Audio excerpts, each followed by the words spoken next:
One ordinary afternoon, in full view of millions of people, one of the largest companies on Earth did something very few corporations would ever dare to do. Instead of ignoring its biggest rival, it went after it directly. Commercials, provocative marketing campaigns, customer battles, and billions of dollars at stake turned a simple hamburger business into one of the longest and most aggressive corporate wars in modern history. This was never just a fight over fast food. It was a battle for attention, for market dominance, and for control of streets, shopping malls, highways, and eventually, entire continents.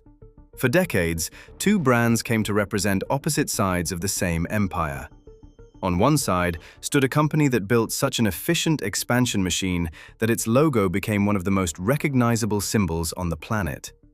On the other was a challenger that refused to accept defeat, even while facing a competitor that was larger, richer, and seemingly untouchable.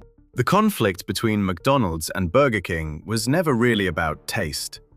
It was never just about burgers.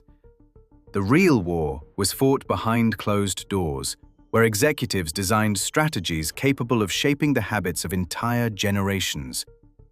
Every advertising campaign had a purpose.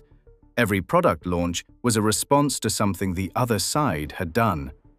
Every new restaurant opening represented territory captured in a silent war that most customers never noticed while placing their orders. Over the years, this rivalry produced some of the most famous marketing battles ever seen. Public taunts, direct challenges, and campaigns created specifically to mock the competition became part of a conflict that continued to grow. Meanwhile, the numbers kept getting bigger.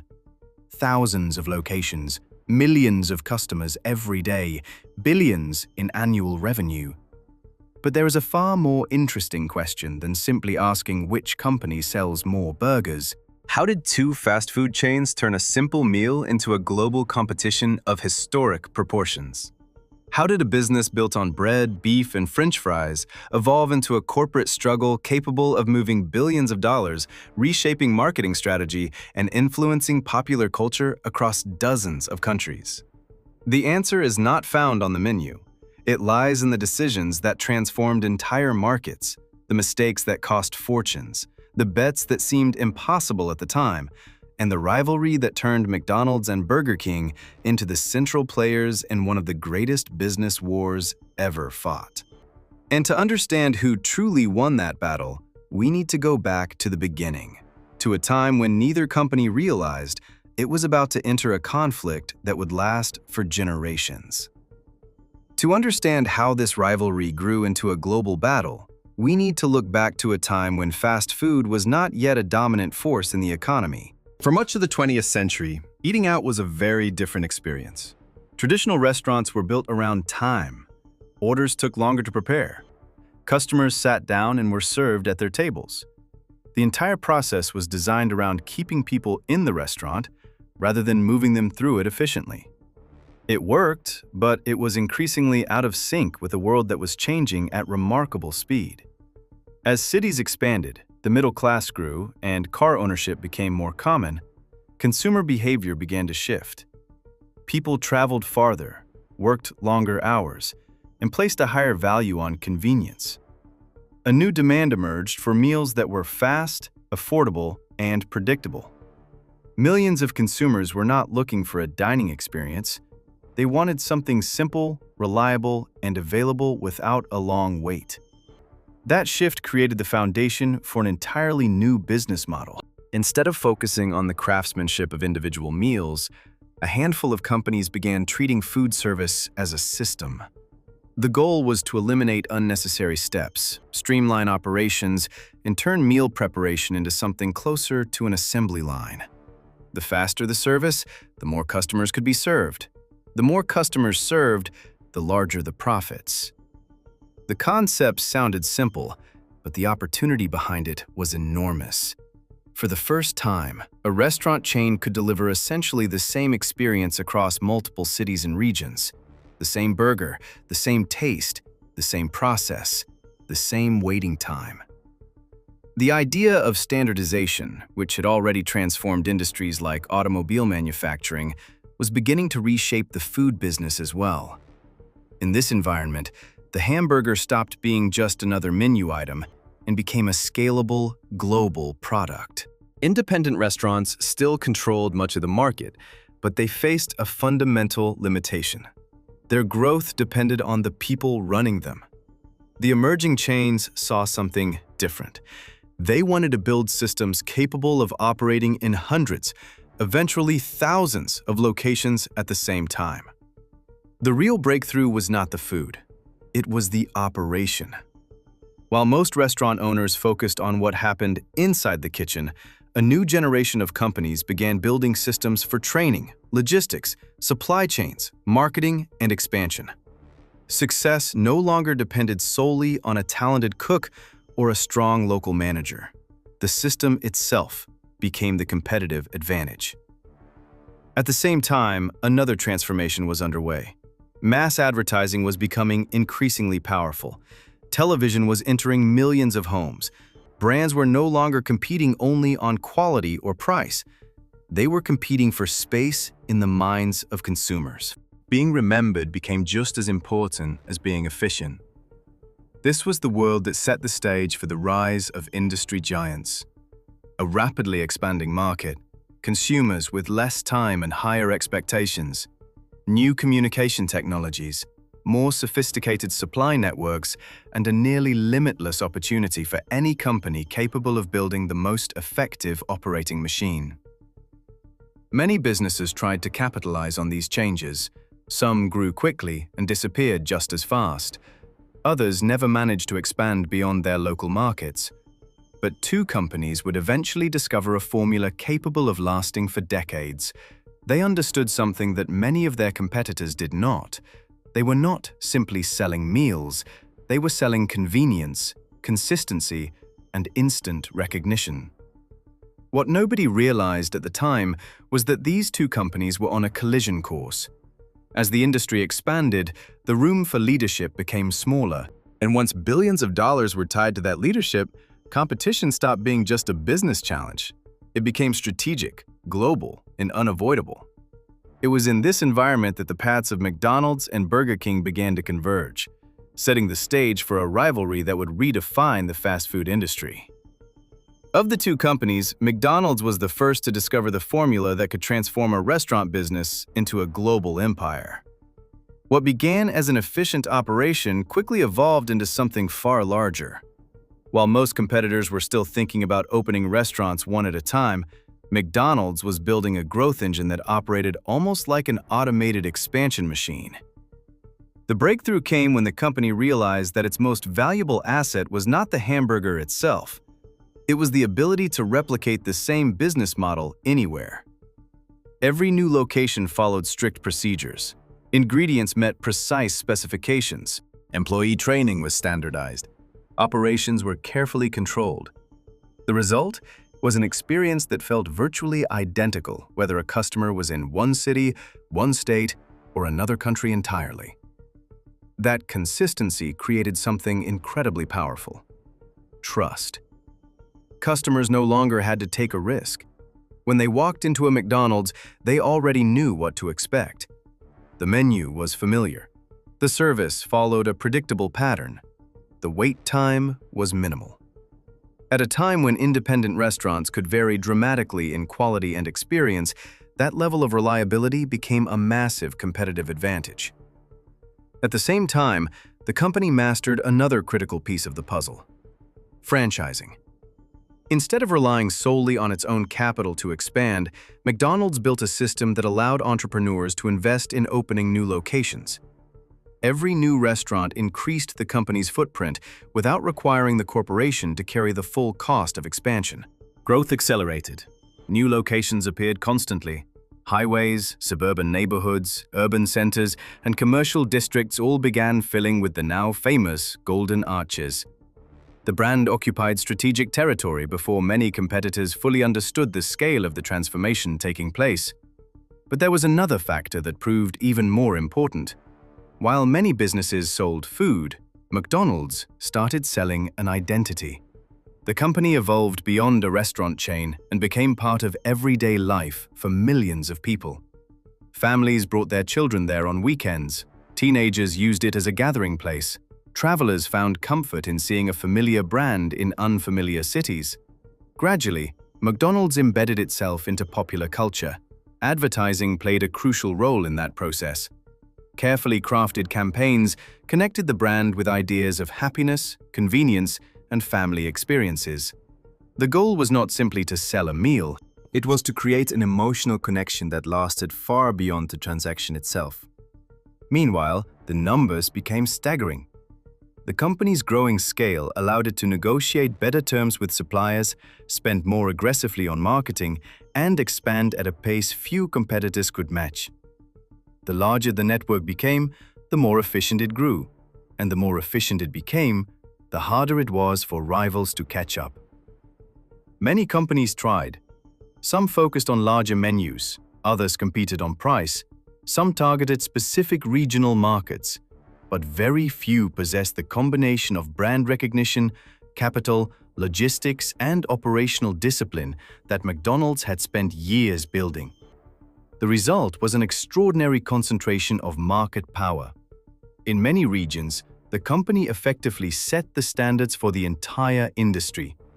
Its decisions influenced pricing strategies, promotional campaigns, and even operational practices across the fast food market. When McDonald's launched a new product, competitors paid attention. When it entered a new market, local businesses were often forced to adapt just to survive. At that point, McDonald's was no longer simply participating in the fast food industry.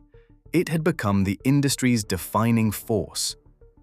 The golden arches began appearing in airports, shopping centers, and major city streets around the world. The brand crossed national borders and evolved into one of the most recognizable symbols of globalization itself. In many countries, its arrival was viewed as a sign of growing American economic and cultural influence. The company had achieved something very few businesses ever accomplish. It was no longer just a restaurant chain. It was a global consumer infrastructure. To investors, it represented a remarkably efficient profit machine.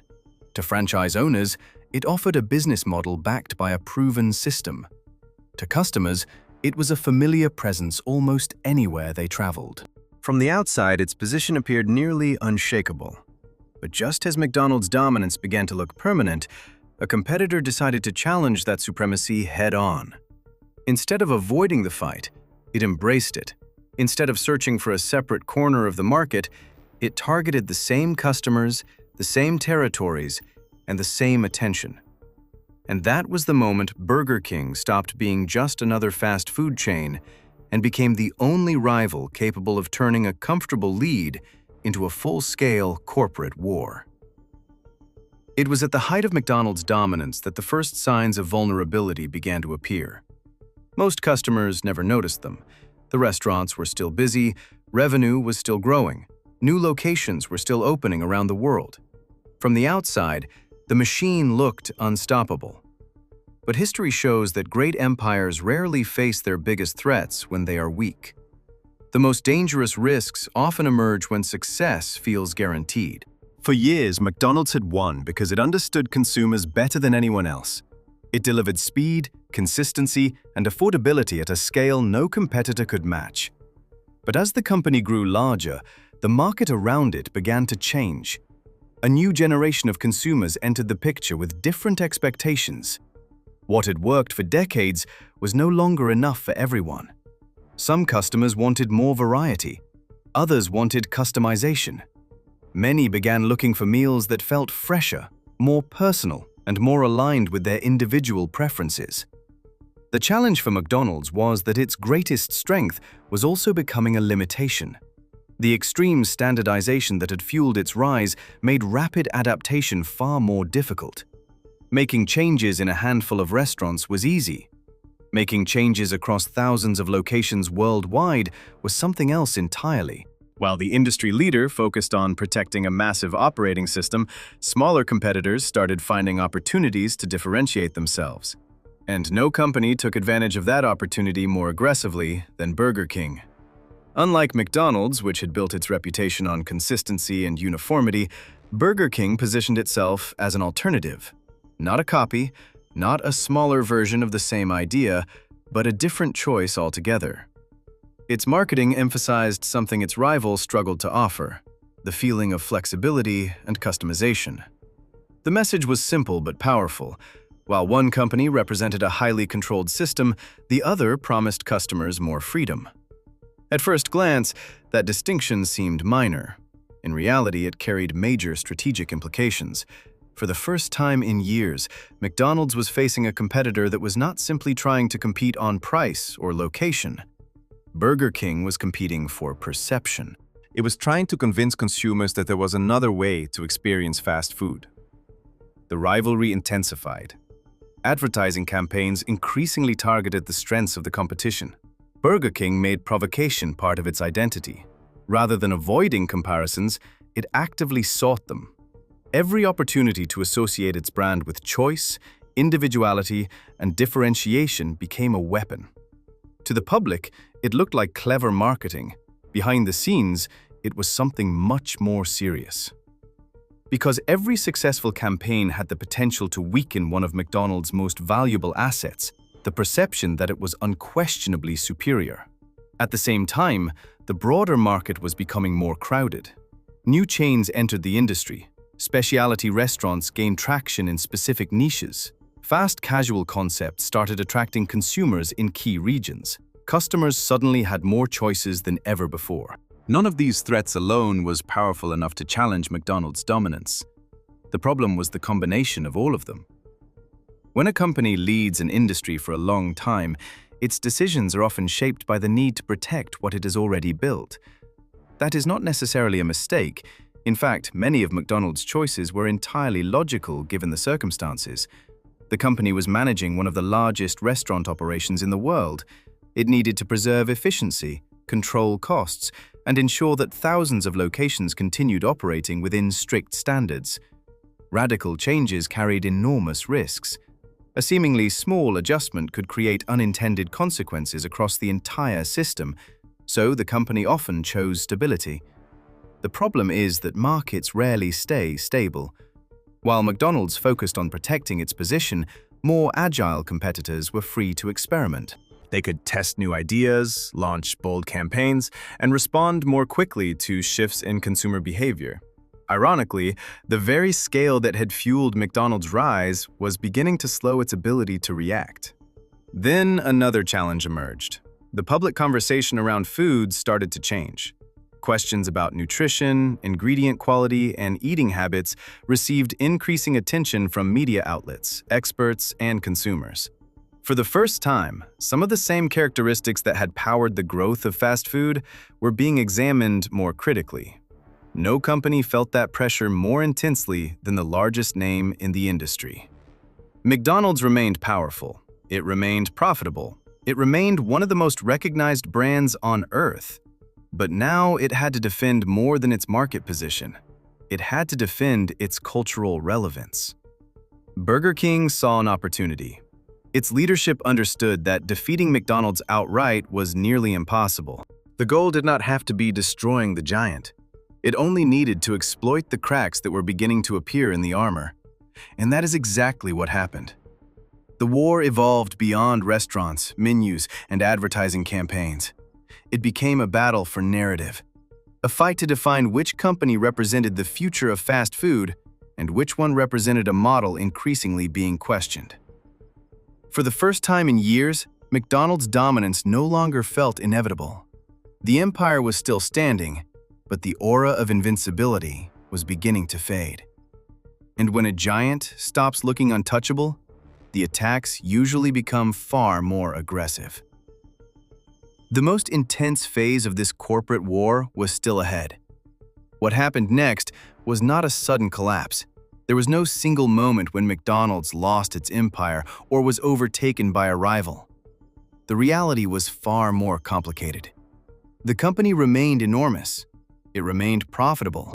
It maintained a presence in virtually every major market on the planet. But the era when it seemed impossible to challenge had come to an end. From that point forward, the entire industry began operating under a different set of rules. Burger King was one of the biggest beneficiaries of that shift. Over time, it cemented its position as the most recognizable challenger in the fast food business. Its bold marketing campaigns generated global attention.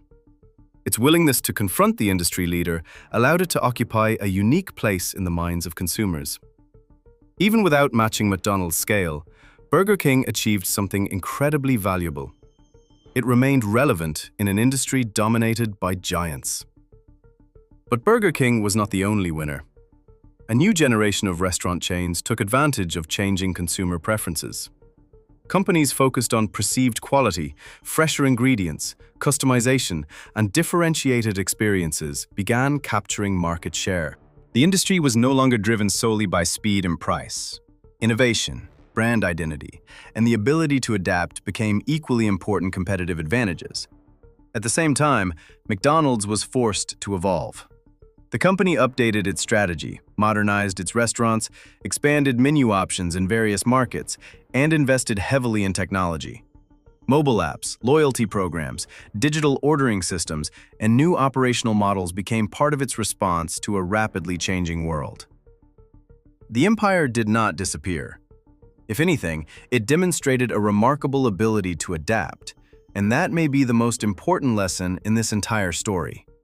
Because the real war between McDonald's and Burger King never produced a clear winner. McDonald's retained global leadership. It preserved its scale. It maintained an international presence that continues to impress competitors and analysts alike. But Burger King accomplished something that once seemed highly unlikely during the years of absolute dominance. It forced the giant to react. In competitive markets, that kind of influence is incredibly powerful. The existence of a serious rival prevented complacency. It encouraged innovation. It created constant pressure. And it transformed a simple fast food category into one of the most famous corporate rivalries in business history. The legacy of this battle extends far beyond hamburgers. It demonstrates that size alone does not guarantee security. It shows that efficiency can create power, but it can also reduce flexibility. It proves that even the largest companies can dominate a market for decades and still be forced to reinvent themselves to remain relevant. Most importantly, it reveals that the greatest threats rarely appear when a company is struggling. They emerge when everything seems to be working perfectly. That was exactly when McDonald's faced its most significant challenges, and it was exactly when Burger King found its greatest opportunity. In the end, this is not just a story about fast food. It is a story about competition, about strategy, about the ability to recognize change before it becomes unavoidable. It is the story of two companies that helped shape a global industry while fighting a silent battle for attention, loyalty, and influence. Because empires do not stay on top simply because they won yesterday. They stay on top because they can adapt to tomorrow. Business history is filled with market leaders that looked permanent until the day they weren't. The difference between dominating an industry and becoming irrelevant can take years to become visible. But by the time the change is obvious, it usually began long before anyone noticed. If you enjoy stories about business empires, billion-dollar rivalries, and the decisions that reshape entire industries, subscribe to Inside Tech Empires and join us for the next story.